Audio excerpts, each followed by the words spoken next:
Here's your news in under 2 minutes. So last night at midnight was the deadline for the strikes of the correctional officers there in New York. Now, the most interesting part of all of this, right, is that they were all holding signs that say, "Hey, Kathy, can you hear us now?" She doesn't hear you. She deployed 3,500 of the National Guards because there was a whole bunch of fights breaking out. Imagine that. It's a very dangerous job, Kathy. And then this trick had to say, do what's right and do your job. How about you do the same and get these correctional officers what they need?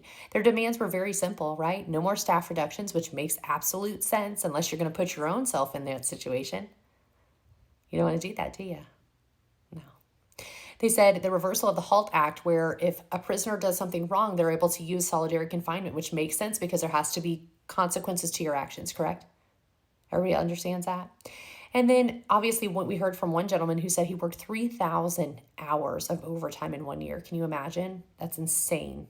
So I hope they get everything that they want. Those little kids holding the sign that say, "Help protect my daddy," got me right here. So I hope that they get everything that they need.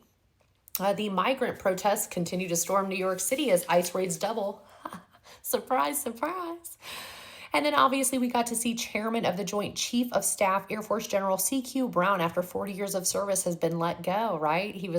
Pete Hegseth was not a fan of his. And so Trump has actually elected retired Air Force Lieutenant General Dan Kane to step up. So we'll see what happens there. It looks as though 2 other senior advisors had been let go, along with 54 temporary job cuts from the Pentagon, right? That is all gone. Now there is a hiring freeze.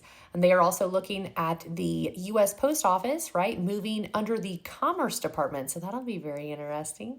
We had 6 hostages released this morning. Very exciting. Hopefully we can get them all back. I don't know. What do y'all think? Have a good day.